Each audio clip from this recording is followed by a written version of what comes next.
Hello? Hi, is this Zach? Yeah, Hi, this is Sarah Davidson with LA Magazine. How are you? I'm doing good, Sarah. How are you doing? Good. Is it okay with you if I record our call? Sure. Great. Yeah, I just saw your van around town, and I had a couple of questions I wanted to ask you about it. First up, how's business going? It's pretty good. Yeah, how do you, how many people do you meet with per day? It varies. And I work on a donation-only basis, so it's kind of varies. Okay, cool. So is this like your side hustle? I don't know. Pretty passionate about it, so it doesn't really feel like a side hustle, but Right. What's the story behind the van? How did you find it? How did you make it? well, I prefer the term shuttle. Okay. I feel like you're nagging me, Sarah. Why do you feel that way? That's kind of a joke. Because if you had a nice house, and I said, well, I like your townhome. It's a nice little townhome you got here. You know what I mean? That seems like a reasonable thing to say to somebody. Okay. It's like a shuttle to me, and I just like it. I bought it from a nursing home, and then I kind of did it myself in terms of, I guess, remodeling it, you'd say, and I just like the logistical solutions it provides and the freedom and flexibility. And I've been able to travel around a lot and meet a bunch of cool people and do a bunch of cool things that probably wouldn't be able to if I was living a more conventional lifestyle. Yeah. Wait, so do you live in the van? At times I do, yeah. And is there like a living area back there, or is it mostly passenger seats? I don't live in it in that sense, but I do stay in it when I travel. And there's beds. There's like a couple hanging twin beds that are kind of in a L shape. I could say there's some pics on that. You actually hit me up on my Instagram. That's Gal Interpreter. Yeah. The one that's more fleshed out is Gal Interpreted, and then there's other ones that are like super fleshed out, and they go back years, and there's thousands of posts. But I pretty much made all those private because I just want to work more on my product, I guess, or my whatever you call it, the art product. Because it's not just this is a fictional project too. I do provide dating coaching, but this is like a fictional work I'm working on. Whether it ultimately is in the form of a long-form film or some other new type of delivery of media, I don't know. I'm figuring that out, but yeah. Okay, so like you think it might become a film? Yeah. Okay, interesting. So Gal Interpreted is the one that's more fleshed out, but you made all the other accounts private, you said? Yeah. Okay, I'll check out Gal Interpreted. We'll come back to the fictional project later because right now I just kind of want to focus on the dating advice. Okay, good. When people with clients, do they actually come into the van? Like, is that like your office? Where do you meet with people? Yeah, I meet them there, or we go out in the field. And then a lot of them are like Patreon or YouTube type things, or it's all, Skype sessions, stuff like that. Cool. What do you mean by the Patreon YouTube things? Well, I've got a YouTube channel. I've got a couple of YouTube channels, and Patreon is like a subscription-based content delivery platform that a lot of YouTubers have gone to after the YouTube Armageddon. I see. So it's like you provide content and people can subscribe or kind of get the advice online. Yeah. En masse. Cool. And do you mostly meet with men, or do you meet with men and women? Both, but it is mostly men. Okay. Mostly straight men? Yep. Cool. How many clients do you think you have total? I don't know. How would you characterize the dating scene in LA? It's got some unique characteristics in that logistics play a big role in it. It's a heightened level of hypergamy here. Hypergamy? Yeah, hypergamy, actually. I always say that word wrong. Okay. Hypergamy. What does that mean? Marrying up or dating up. Interesting. Can you say a little more about that? Hypergamy, well, it's just, it's money. Money, or I guess you could say it's not always just money that people are looking to date up. They're maybe looking to date up in social class, which is often linked to money, or in terms of social standing, who you know type things, how fun your life is. But yeah, certainly money is probably the first thing people think of when they think of hypergamy. Got it. Like you could be a dope guy, jacked. Sex could be amazing, anatomically superior in all these ways. But if you're broke, it's a big effing deal. You know what I mean? Right. It's a big deal breaker a lot of the times. Not always, but. Right. But I find it heightened. I find it heightened in SoCal. Got For it. sure. And have you lived in other cities? Yeah. Like where? All over.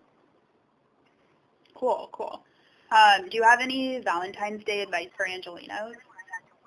For Angelinos, don't take anything too seriously because nobody else is.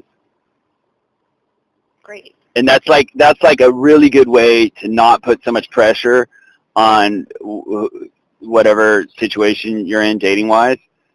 And it's a good way to not get upset.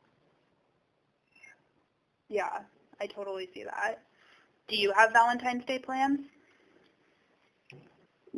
Yeah. What are you going to do? I prefer to keep that private. Okay. I want to go back to the van. I don't know why you keep saying van. I asked you to say shuttle. Oh, I'm sorry, the shuttle. I'm kidding. You didn't get my original joke. Like, if you went to the trouble to get a nice-ass home and somebody comes in and goes, I like your townhome. Or I get it now. You know what I mean? It's like a neg. It's like, I like your fake nails. I like your van. Do you live in your van? I hear you. Next thing you're going to ask me, do I live in my van down by the river? On a completely unrelated note about the hypergamy, Sarah. That's actually the second down by the river reference I've heard in this one day. That's funny. Okay, regarding the shuttle, I really do want to hear like the origin story of it. Like, what nursing home did you find it at? What inspired you? How much did you buy it for? What did you do to fix it up? Well, I was a domestic violence attorney, and back in the day, and that was a powerful experience. I've had issues with relationships, in my own life, where I found I seemed to take things more seriously than other people did. Mm-hmm. So I got into this, and I've been an artist and musician and all this stuff. So I sought out to really examine the whole dating coach world, the pickup artist world, PUA, all that stuff, and become more savvy on it. I had probably more natural ability than a lot of the guys in that, so I kind of didn't gravitate towards it probably as early as I could have, Mm-hmm. Like I was doing all right, probably because I'm tall and white and have good teeth and other superficial things. So I just really kind of became very interested in it and wanted to do some art in that regard, but ultimately I did start to do the coaching for real. And so Then I wanted to travel. I wanted a less conventional lifestyle too. You know what I mean? Yeah, and what year was this that you kind of made the transition? I'm not sure. Was it like I think it's been going. It's been going. The transition has never stopped. You know? Like, I mean, it's like working as a lawyer. I'm not sure. I mean, I still am a lawyer, but I just don't really actively do it very much, you know? Right. I just don't like it. And I kind of prefer you not tell anybody that because the lawyer is such an unsexy thing. I fucking hate the concept of being a lawyer, and I never tell women that. You know what I mean? That's interesting. That seems like it would be a pro. No, it'd be much better to be a DJ, and that's why I became a DJ. I see. Much better to be a DJ. And you could be a brilliant concert pianist, and you'd be much better to be a shitty low-level DJ. Women would be much more excited. It would import much more value into their brain. It'd be a demonstration of higher value. You could say I DJ at the shittiest club in town, and they're like, you could say I have a PhD in classical piano composition and performance. They go to sleep. It probably depends which women you're talking to. Nah, not at all. So you think all women have the same taste?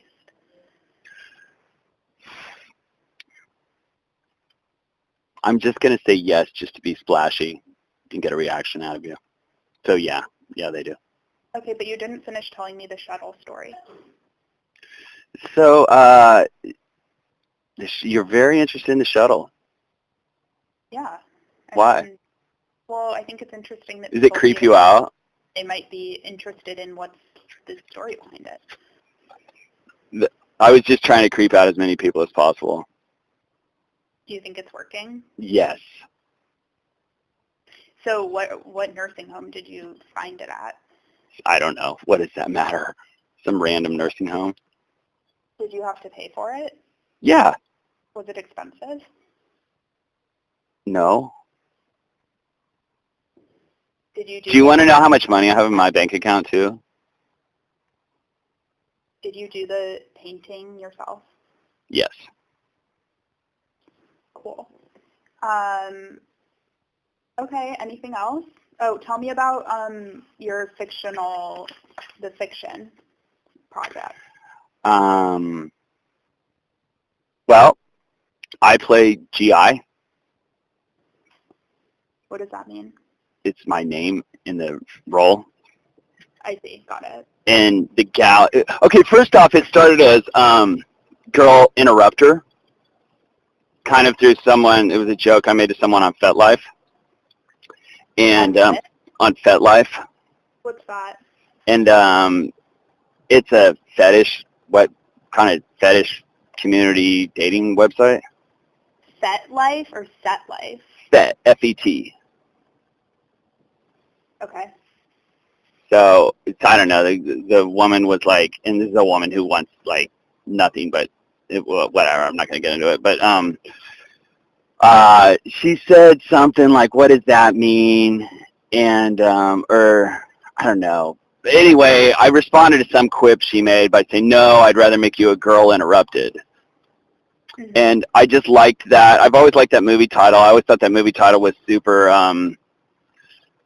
I never knew why. I thought that was a noteworthy title, and then I got to thinking about it and how Hollywood sells sex, and I thought, well, the word interrupted probably I always thought of it in a more like artsy, art house cinema, psychological way, but then I was thinking in a more base sexual way. That's what men do to women's bodies with their, mm-hmm. they interrupt them. So I was like, that's kind of, it's really aggro, and it's going to be disturbing to people, and it's probably going to sell sex, which is probably, I wouldn't go broke selling sex in America, and, but then it just got too much heat, and I didn't want to make people uncomfortable. Like, I'd pull up to ice cream shops, and dads and their little girls would be there, and I just feel bad, I didn't want to creep people out. So I changed it to GAL, G-A-L, interrupter. And then I ran into I went into like a Sweet Green about a month ago, and I saw Owen from RSD, who goes by the name Tyler Durden, and he was written about in a New York Times bestseller called The Game, and he runs RSD, which is arguably the biggest dating coach PUA company in the world. And I was like, I was devouring a lot of their material at the time, and I was like, whoa, that's Tyler, but I didn't like go up to him and fanboy him. And then like I was like, I'm just gonna be chill, and like maybe take a picture from afar and not even interrupt him because he was with some he was with his date. And then as I was walking out of the restaurant, he's like, hey, dude, come here for a minute. I was like, whoa, that's super trippy. And then he's like, I've been seeing your stuff and your shuttle around and stuff, and I had some thoughts for you. So Owen, who's just a remarkable public speaker, and he's had an incredible journey through America. I think he was, don't quote me on this, I don't want to, I think he was recently deported, though, because he overstayed his visa, so that's a very, I don't really wish to stir that up, but it's just kind of a side note. Like the rapper 21 Savage was recently deported, so that stuff's not just happening to people from Mexico, and because Owen's from Canada. But anyway, he was like, I've got some ideas for you, and he was just adamant I had to get rid of Interrupter because it was just too off-putting. So the thing that Girl Interrupted is about a crazy girl, and a lot of your YouTube content is about women being manipulative / crazy. Yes, for instance, you now being very familiar with my YouTube content, whereas before you were like, what? You have a YouTube channel? No, I was just asking what the names of them were, because the ones that I found seemed very new, and then you were saying that you have some from before that are under different names. I think there's stuff, I mean, I have videos going back years. I was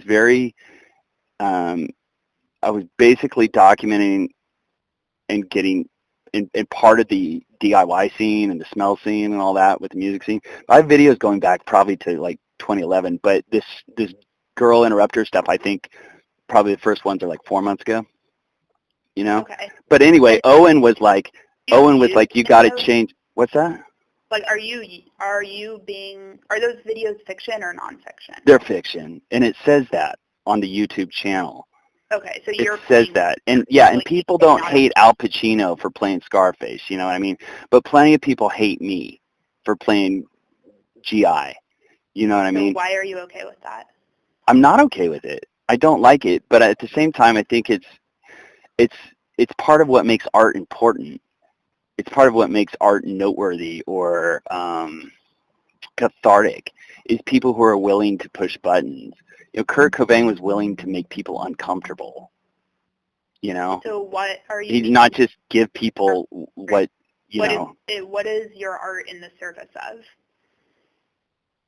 Like, what's that? What is the greater message? Like, I've had people tell me it's not even art. You know what I mean? It's not art. I had some hot Instagram model all jacked up on hot girl fuel at a Silver Lake party insist to me that what I'm doing is not art. So what do you say to them? Why do you believe that it is and they don't believe that?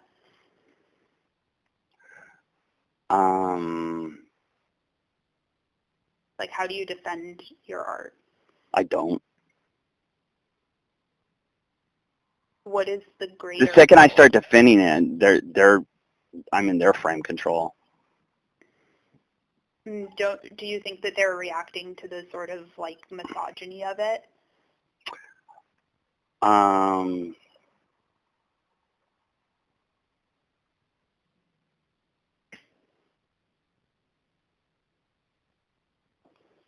I don't know. Like, maybe they don't want to be called crazy. And you made that comment earlier, and I never really thought of it that way. Like, people think I'm called, well, I mean, because of the tie-in with the movie about mental illness. Yeah, well, you also had a video about how women are manipulative. Well, they can be. They're very good at it, and women they pick up on things a lot more than men do. Social cues, Like a 16-year-old girl has far more social ability than a 40-year-old male attorney, you know? Well, yeah, I think that's where it becomes feels like a little bit stereotyping women, because some women do, but some women don't. Sure, and that's where it's satire, and it's fiction, and I get it. It can be upsetting, but I think if you really knew me,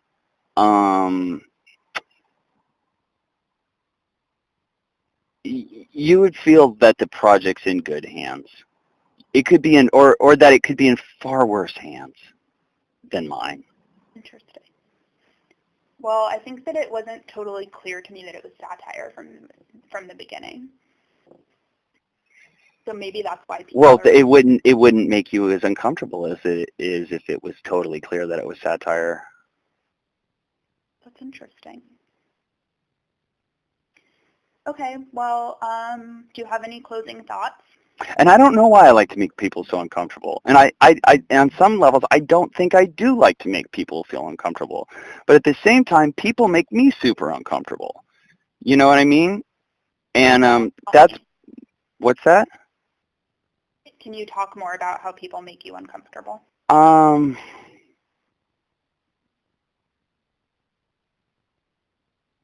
I'd have to think about that more. And I'm uncomfortable even telling you what makes me uncomfortable, because then you open yourself up to all sorts of other um,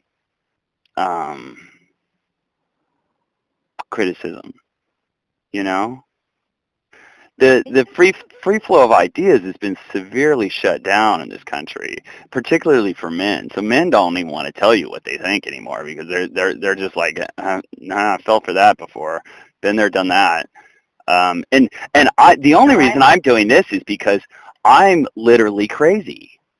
You know, like if I just wanted to fuck girls all day long, I would shut the fuck up and just do it on the down low. I wouldn't be making some fucking art about it on YouTube and having, every Captain Obvious come up and accuse me of this, that, and call me a creep and all this shit. You know what I mean? So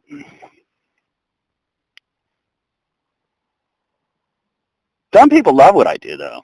It's not all negative, you know. Who loves it? The feminists. Really? Yeah. Tell me more. They're huge fans. Mostly the fourth wave feminists and millennial women love what I do. They love how it challenges their worldview. They love it. How do you know? Like, do they tell you, like, on Instagram or what? I've got a lot of stalkers, but they're not all stalkers.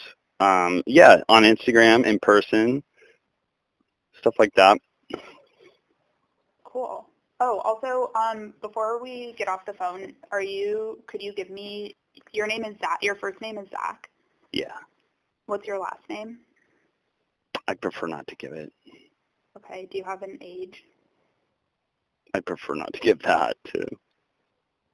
Where do you live?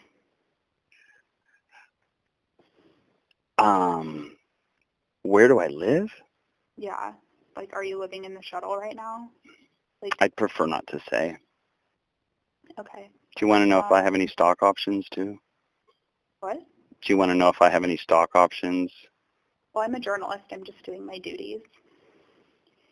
Okay, anything else? I would just say peace, love, and empathy to everybody.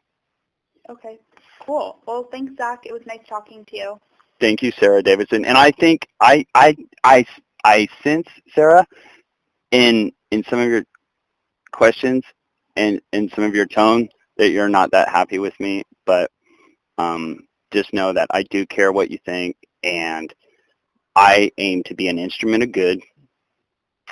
And part of that has, in my belief, it's involved examining some toxicity on my own part. But I can report to you that I feel like it's helped me work through it. Like this art and what I'm doing has helped me work through a lot of that, and I'm coming out the other side of it.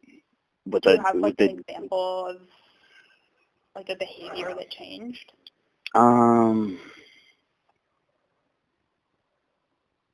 Yeah, just like, when women have one night stands with me, despite the fact that they promise that they're not going to, or something, or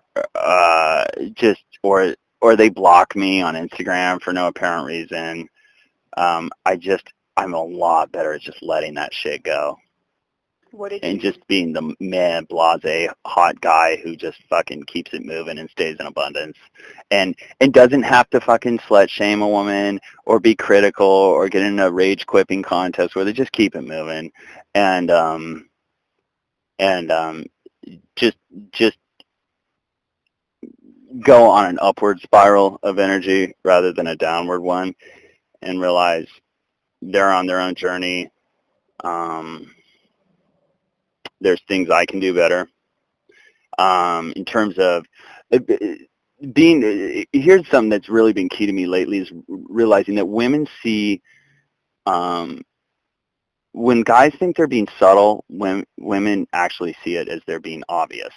When guys think they're being obvious, women actually see it as they're being try hard. So as a guy, you have to aim to be super subtle to even hope to achieve being subtle with a woman. And so I found, like, particularly early on in the first date or two, a stitch in time saves 9. So despite the fact that the PUA community and all that says escalate, escalate, escalate, frame control, keep it sexual, keep it strictly dickly, blah, blah, blah, I've found that, or you're going to get in the friend zone and all this shit, I've found that a stitch in time saves 9, and if you just pull back and don't try to get every sexual trifecta of your dreams done in the first, night or two, you can wind up having a more fulfilling, longer-term interaction. Maybe not a relationship, maybe not an exclusive, monogamous, I can't buy no band a wedding ring, rather go in ba ba mang type thing. But yeah, I find that because I've blown up a lot of things like that. Like I'm just trying to get a lot of work done first night or two, and what I think is being subtle is being obvious or try hard, and had to really dial it back because I've had like great potential with great women, and I've blown shit. Like that was a problem of mine is I didn't have that much skill with women, but I got a ton of women, or not a ton, but I got like really high level women because I'm 6'4", I'm white, I'm green eyes, I have straight teeth, a national merit finalist, intelligent person, really good sense of humor. And so I'd get these women, and they'd lift me up to the fucking penthouse, and then they'd drop me. And because of my emotional makeup and being someone who was raised by a single mother, which men who are raised by single mothers tend to take on very feminine energy, and they become very emotional, right? Which causes women typically to lose attraction because women just are hardwired to be attracted to masculine men. So when a man like me who's got stuff on paper that the women want, but then when they get up close to me and they see I was raised in a very feminine way by a mother who watches 5 hours of NBC a night and all that, it can be a turnoff. They don't want me to be my therapist. They don't want, and then I would pursue after they lose attraction, or over pursue after they lose attraction, which is the absolute kiss of death. When a woman starts to lose attraction to you, the only thing you can do to have any chance of saving it is to withdraw your presence and let her ruminate on it and miss you a little bit and come back and try it again. But if you pursue, she's just going to see you, when she starts to pull away, she's going to see you as low value in a state of scarcity. And there's nothing that turns women on more than they're really believing that you're fucking women who are hotter than them, or you could be. Because that makes it a validating experience for them to fuck you. And if you're pursuing after she withdraws, you just look like you're low value, you don't have somebody hotter to fuck, and it's not a validating thing for her to be with you. So how did you used to respond to these things that didn't go well? I'd go into like a 2-year depression. I wouldn't approach a woman for a year. That's probably an exaggeration, but it seems like it. I would get in pissing contests with people. I would try to argue. I would try to change their mind, not their mood, whereas you're traditionally taught in the community, which I don't really feel part of the community, but you're taught in the community. Change her mind. No, I mean, change her mood, not her mind. Well, I'd try to change her mind. I would try to lawyer up and explain to her why her thinking was incorrect and she was actually the asshole in the situation and blah, blah, blah, blah. And it would typically, I've got tons of girlfriends who we broke up and there was no sex with my ex going on. You know what I mean? Yeah. None of that. When it went bad, it went effing bad. Right. And so that I didn't want that. I like peace. Right. I talk about making people uncomfortable, but I think that just stems from my having been so uncomfortable. Because I'm like I was saying, I was raised by a single mother, so I took on all these feminine characteristics, very emotional, and very artsy and emotional and all that shit. And that the world treats a woman who's like that one way. It treats a man who's like that very, very differently. I went through a period where I got arrested 28 times in 32 months. And so For what? at one point they were arresting me for jaywalking. That's crazy. Okay, Zach, I got to get going because I have another call. But thank you so much for your time, and I really appreciate you taking the time to talk to me and answer my questions. Thank you so much, Sarah. And if you'd plug my rap album, I'd love you. Just kidding. Okay, we will see if we can fit it in. Okay. Thanks a lot. You're dope. Bye. Bye.